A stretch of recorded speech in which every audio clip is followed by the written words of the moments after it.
I'm just gonna start talking.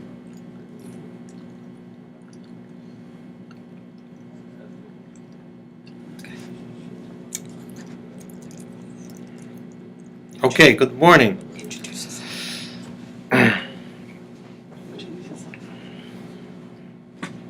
Good morning. Josh Kaplan here, Kaplan Law Practice, and we are live. Okay, so just to introduce myself to you, rather. I am this is a an estate planning asset protection law firm. We also do some patent work. We also do business law. So multifaceted experience in this practice.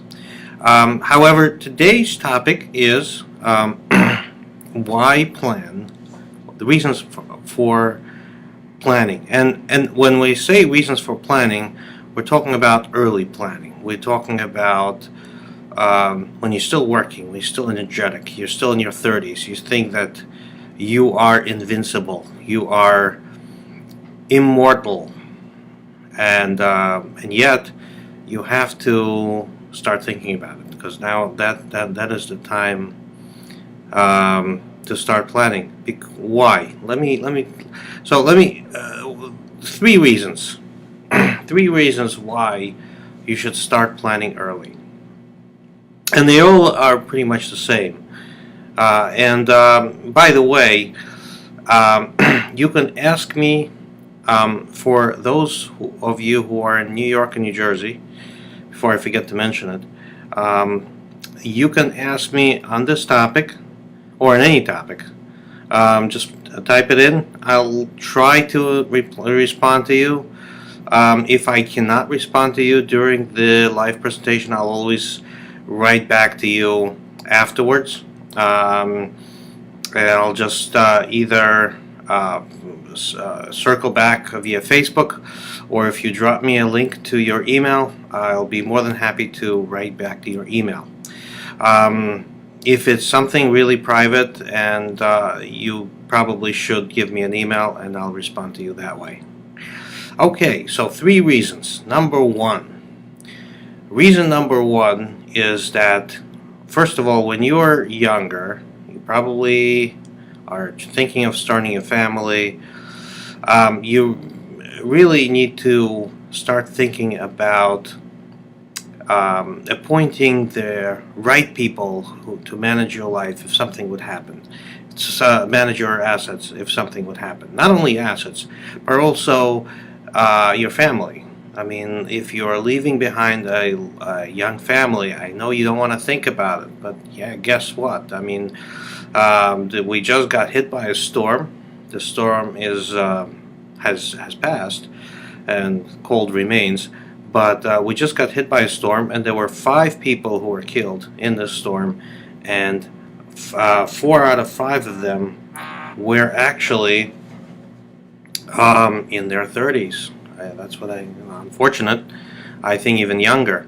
So you really never know what is going to happen, and while you are still beginning to work and amass assets, that's when you're really the most vulnerable. Why? Because you are trying to set up your nest egg. You also have a young family, and you really have to kind of manage everything and make sure that everything is going to be taken care of in case something happens to you. So one reason to start planning is that it puts you into this right mode, and forces you to think on what happens if something happens to me. What happens? Who is going to take care of that? Who's going to take care of this? What's going to happen to my house? What's going to happen to my kids? What's going to happen to my family?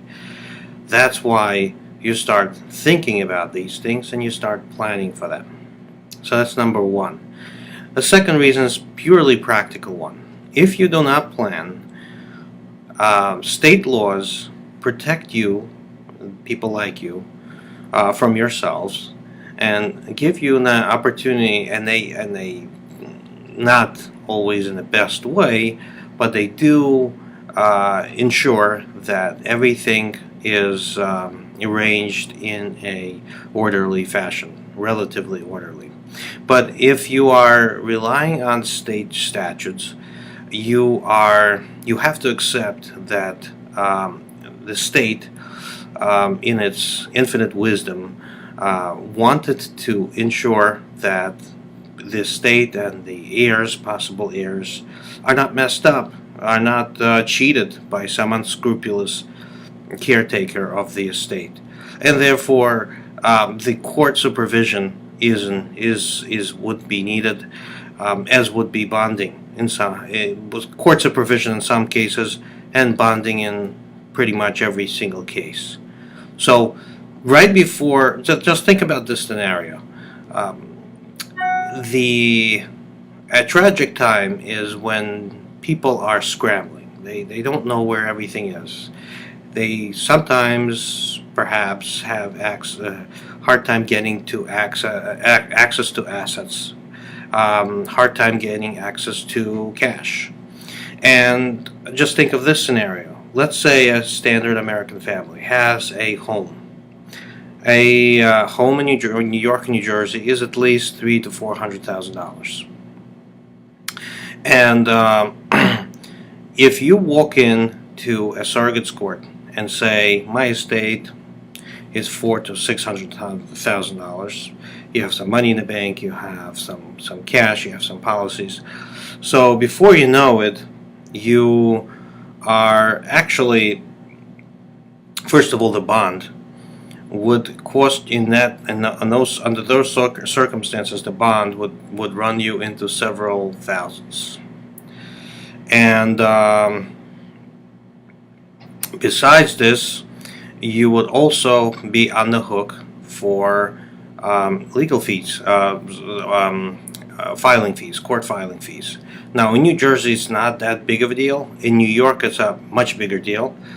For example, in the scenario that I just described, the court costs alone will be around $1,500. So even before you started even before you start planning, right? Even before anything, so before they got their hands on anything, they already have to pony up some major cash. That's what you are forcing your loved ones to do. Now, of course, you know that. I mean, you got to support the legal system. You got to pay you got to tell the court has to eat something too. You know, you have finally women working for the insurance companies that will provide you with a bond.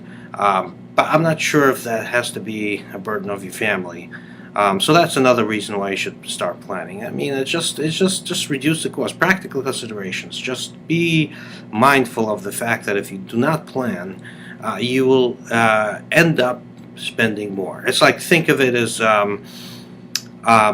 you have an early bird ticket. You know, heard of that? I mean, early bird gets a discount, right? So anything is like that. You want to sign up for a concert, sign up for an event, send your kids to camp.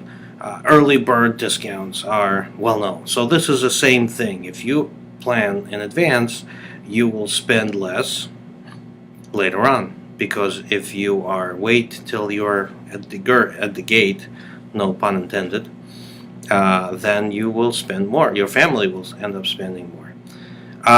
So that's the reason number 2. Reason number 3 is that you have to very often you have to be cognizant of who is going to be your heirs, who's going to be receiving your hard-earned nest egg, and sometimes it's not so clear-cut, and very often, unfortunately, there are situations where people don't get along. And therefore, and when they don't get along, what ends up happening is that those your antagonists may be your beneficiaries. So, if you don't want that to happen, then you have to act, and you have to act now, because state law doesn't go into your mind, you know, and extract your thoughts. Doesn't happen that way. If you do not plan, the state law will not protect you from these situations. It's a very inflexible structure. It's one that's very good in most cases, better than nothing, better than most nations, for example. It's very orderly, but at the same time, it's just not, doesn't suit every single situation. And if you have a special family situation which has to be resolved, or with which you are working with, and you have to work around that, then that's the reason why you should be planning. All right, so at this point, it's we are going to conclude.